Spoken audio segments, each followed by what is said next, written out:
प्रस्तुत है मकर संक्रांति उत्सव के बारे में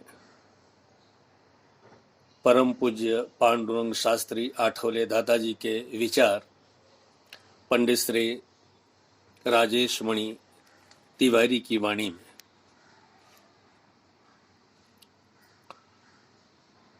वसुदेव सुतं देवं कंसचाणूरमर्दनम् देवकी परमानन्दं कृष्णं वन्दे जगद्गुरुम्। संक्रांति का उत्सव निसर्ग का उत्सव है। पौष महीने में सूर्य मकर राशि में प्रवेश करता है, इसलिए इस उत्सव को मकर संक्रांति कहते हैं। इस दिन सूर्य पृथ्वी की परिक्रमा करने की दिशा बदलता है, थोड़ा उत्तर की ओर ढलता जाता है, इसलिए इस काल को उत्तरायण भी कहते हैं। सूर्य के संक्रमण के साथ साथ जीवन का भी संक्रमण जुड़ा हुआ है। इस दृष्टि से इस उत्सव का सांस्कृतिक दृष्टि से भी अनोखा महत्व है। तमसो मां ज्योतिर्गमय, अंधकार में से प्रकाश की ओर प्रयाण करने की वैदिक ऋषियों की प्रार्थना इस दिन के संकल्पित प्रयत्नों की परंपरा से साकार होना संभव है। कर्मयोगी सूर्य अपने क्षणिक प्रमाद को झटक कर अंधकार पर आक्रमण करने का इस दिन दृढ़ संकल्प करता है। इसी दिन से अंधकार धीरे धीरे घटता जाता है। अच्छे काम करने के शुभ दिनों का प्रारंभ होता है। धार्मिक हिंदू कामना करते हैं कि मकर संक्रांति के बाद ही अपनी मृत्यु हो। यमराज को मृत्यु को उत्तरायण का प्रारंभ होने तक रोकने वाले इच्छामणि भीष्म पितामह इस बात के ज्वलंत उदाहरण हैं। अग्नि, ज्योति और प्रकाश से युक्त गति अर्थात शुक्ल गति तथा कुहरा और अंधकार से युक्त गति अर्थात कृष्ण गति। इस दृष्टि से देखें तो उत्तरायण में मृत्यु की आकांक्षा यानी तेजस्वी और प्रकाशमय मृत्यु की आकांक्षा है। कोहरे जैसा काला और अंधकार जैसा डरावना जीवन मानव को निकृष्ट मृत्यु की ओर खींच कर ले जाता है।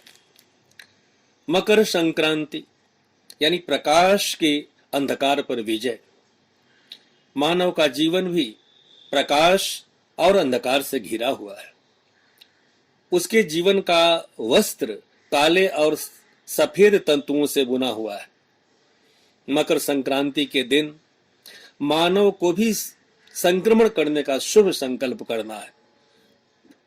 मानव जीवन में व्याप्त ज्ञान, संदेह, अंधश्रद्धा, जड़ता, कुसंस्कार आदि अंधकार के द्योतक हैं। मानव को अज्ञान को ज्ञान से, झूठे संदेह को विज्ञान से, अंधश्रद्धा को सम्यक श्रद्धा से, जड़ता को चेतना से और कुसंस्कारों को संस्कार सर्जन द्वारा दूर हटाना है। यही उसके जीवन की सच्ची संक्रांति कहलाएगी। संक्रांति यानी सम्यक क्रांति। क्रांति में केवल परिस्थिति परिवर्तन की आकांक्षा होती है, जबकि संक्रांति में सम्यक परिस्थिति स्थापन करने की अभिलाषा होती है। इसके लिए केवल संदर्भ ही नहीं अपितु मानव मन के संकल्पों को भी बदलना होगा। यह कार्य विचार क्रांति से ही संभव है। क्रांति में हिंसा को महत्व होता है, परंतु संक्रांति में समझदारी का प्राधान्य होता है। अहिंसा का विधायक अर्थ प्रेम करना। यह संक्रांति में तो क्षण क्षण में तथा कण कण में प्रवाहित होता हुआ दिखाई देता है। संक्रांति का अर्थ मस्तक काटना नहीं, अपितु मस्तक में स्थित विचारों को बदलना है, और यही सच्ची विजय है। संक्रांति यानी संग क्रांति। इस दिन से मानव को संग मुक्त होने का संकल्प करना चाहिए। काम, क्रोध, लोभ, मोह, मद, मत्सर आदि विकारों के परिणामों से अधिक मुक्त रहने का प्रयत्न करना चाहिए। संग मुक्ति से शनै शनै हमें मुक्त संग बनना चाहिए, अर्थात मुक्त जीवन के लोगों का संग करना चाहिए। ऐसे जीवन मुक्त लोग ही हमारी क्रांति को योग्य राह, दिशा तथा मार्गदर्शन दे सकते हैं। संक्रांति अर्थात संघ क्रांति। किसी भी महान कार्य में संगठन की आवश्यकता होती है। संघे शक्ति कलो युगे। संघ में विशिष्ट शक्ति निर्माण होती है। इस विशाल विश्व में कोई भी काम करने के लिए अकेला मनुष्य अपूर्ण है, उसकी शक्ति की मर्यादा होती है। संघ में विशिष्ट प्रकार की शक्तियां विपुल मात्रा में इकट्ठी होती हैं और वे किसी भी कार्य को सहज संभव बना देते हैं। परंतु यह बात नहीं भूलनी चाहिए कि इस संघ निष्ठा की नींव में अटूट ज्वलंत प्रभु निष्ठा होनी चाहिए। इस उत्सव के निमित्त स्नेही जनों के पास जाना होता है। उनको तिल का लड्डू देकर पुराने मतभेदों को नष्ट करना होता है। मन के झगड़े फसादों को दूर हटाकर स्नेह की पुनः प्रतिष्ठा करनी होती है।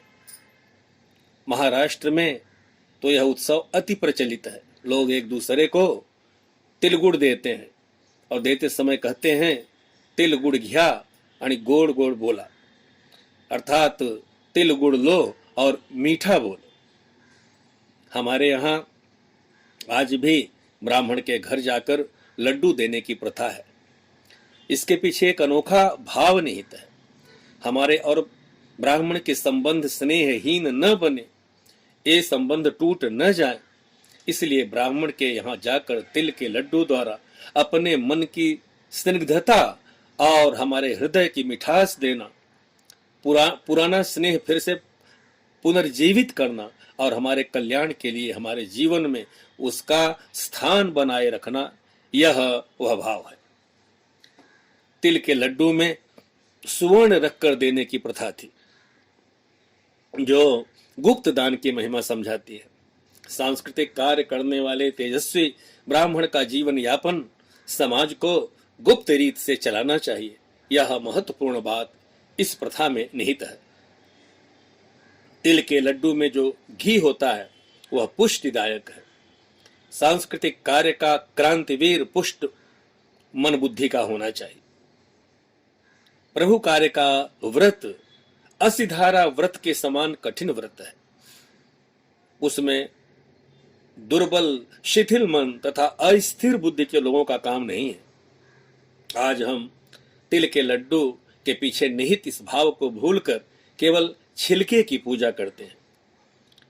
इस उत्सव में तिल के लड्डू को महत्व प्राप्त हुआ, इसका एक नैसर्गिक कारण भी है। प्रकृति ऋतु के अनुसार फल और वनस्पति देती है। जिस ऋतु में जिस प्रकार के रोग होने की संभावना होती है, उस ऋतु में उसके अनुसार औषधि, वनस्पति, फल आदि का निर्माण प्रकृति करती है। जाड़े के मौसम में सख्त ठंड में शरीर के सभी अंग सिकुड़ जाते हैं। रक्त का अभिसरण मंद होने की संभावना होती है। रक्त वाहिनियां शीत के प्रभाव में आ जाती हैं। परिणाम स्वरूप शरीर रुक्ष बनता है। ऐसे समय शरीर को स्निग्धता की आवश्यकता होती है और तिल में यह स्निग्धता का गुण है।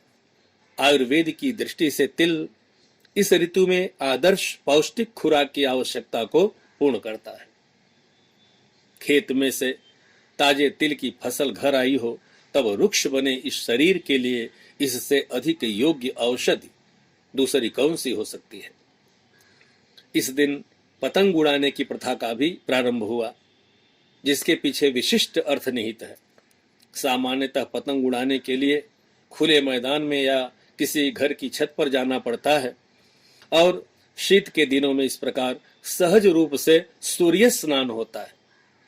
तात्विक दृष्टि से देखें तो हमारे जीवन की पतंग भी इस विश्व के पीछे स्थित अदृश्य शक्ति किसी अज्ञात छत पर खड़ी होकर उड़ाती है। संक्रांति के दिन जिस प्रकार आकाश में लाल पीले नीले रंग की पतंगें उड़ती हुई दिखाई देती हैं, उसी प्रकार इस विश्व के विशाल आकाश में सत्ताधीश, धनवान, विद्वान आदि अनेक प्रकार की पतंगें उड़ती हैं। पतंग की हस्ती और मस्ती तब तक बनी रहती है जब तक उसकी डोर सूत्रधार के हाथ में होती है। सूत्रधार के हाथ से छूटी हुई पतंग वृक्ष की डाली पर, बिजली के तार पर या किसी पैखाने की टांकी पर फटी हुई और विकृत दशा में पड़ी हुई देखने को मिलती है। भगवान के हाथ से छूटी हुई मानव पतंग भी अल्प ही दिनों में रंग उड़ गई हुई, फीकी व अस्वस्थ दिखाई देती है। संक्षेप में, इस पर्व के निमित्त सूर्य का प्रकाश, तिल गुड़ की स्निग्धता व मिठास और पतंग का उसके सूत्रधार के प्रति विश्वास हमारे जीवन में साकार हो, तभी हमारे जीवन में योग्य संक्रमण हुआ है, ऐसा माना जाएगा। ओम सहनाववतु सहनो भुनक्तु सह वीर्यं करवावहै तेजस्विनावधीतमस्तु मा विद्विषावहै। ओम शांति शांति शांति। जय योगेश्वर।